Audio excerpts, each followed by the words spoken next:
اعوذ باللہ من الشیطان الرجیم بسم اللہ الرحمن الرحیم۔ شیعہ ٹیوٹر پر آج ہم امامیہ دینیات درجہ دوم کا 18واں سبق پڑھیں گے، جس کا نام ہے تیمم۔ وضو یا غسل کرنا ہو اور پانی نہ ملے یا بیماری کی وجہ سے پانی کا استعمال نقصان دہ ہو، اسی طرح وضو یا غسل کرنے کی وجہ سے اگر نماز قضا ہو جانے کا خطرہ ہو تو ان صورتوں میں وضو یا غسل کرنے کے بجائے تیمم کرنا چاہیے۔ تیمم صرف زمین، مٹی یا پھر پتھر پر ہو سکتا ہے۔ اگر یہ چیزیں نہ ملیں تو گرد و غبار پر بھی تیمم کیا جا سکتا ہے۔ تیمم کرنے کا طریقہ: سب سے پہلی چیز جو ہے، اللہ کی قربت اور اس کی اطاعت کے ارادے سے دونوں ہاتھوں کو ایک ساتھ خاک پر مارے۔ اس کے بعد ہاتھوں کو جھاڑ کر پہلے دونوں پنجوں کے اندرونی حصے کو پوری پیشانی پر اور اوپر سے نیچے کی طرف پھیرے۔ اس میں آپ کو تصویر میں نظر آ رہا ہوگا کہ پیشانی کے پاس بالوں کے اگنے کی جگہ سے دونوں ہاتھ کو ایسے رکھا اور پیشانی پہ ہاتھ پھیرا اور اس کو نیچے کی طرف ہم لے کر آئے۔ یہ پہلی تصویر، پھر دوسری تصویر اور تیسری تصویر میں اس چیز کو دکھایا گیا ہے۔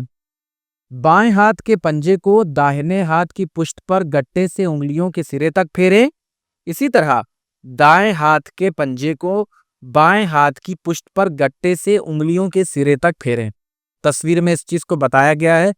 پھر دوبارہ زمین پر ہاتھ مارے اور صرف دونوں ہاتھوں کا مسح کرے۔ ایک بات اور دھیان میں رکھنے کی ضرورت ہے کہ اگر ہاتھ میں چھلا یا انگوٹھی وغیرہ ہو تو اسے تیمم کرتے وقت اتار دینا چاہیے۔ نماز کا وقت گزر جانے کے بعد اگرچہ پانی مل جائے یا عذر ختم ہو جائے تو بھی تیمم سے پڑھی ہوئی نمازوں کو دوبارہ پڑھنے کی ضرورت نہیں ہے۔ اب ہم اس سبق کے سوالات اور جوابات جانیں گے۔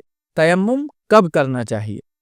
وضو یا غسل کرنا ہو اور پانی نہ ملے یا بیماری کی وجہ سے پانی کا استعمال نقصان دہ ہو، اسی طرح وضو یا غسل کرنے کی وجہ سے اگر نماز قضا ہو جانے کا خطرہ ہو تو ان صورتوں میں وضو یا غسل کرنے کے بجائے تیمم کرنا چاہیے۔ تیمم کن چیزوں پر ہو سکتا ہے؟ تیمم صرف زمین، مٹی یا پھر پتھر پر ہو سکتا ہے۔ اگر یہ چیزیں نہ ملیں تو گرد و غبار پر بھی تیمم کیا جا سکتا ہے۔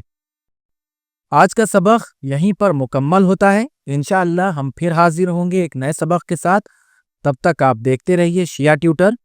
اگر آپ نے ہمارے چینل کو سبسکرائب نہیں کیا ہے تو چینل کو سبسکرائب ضرور کریں۔ ویڈیو کو لائک اور شیئر کرنا نہ بھولیں۔ بہت بہت شکریہ۔ خدا حافظ۔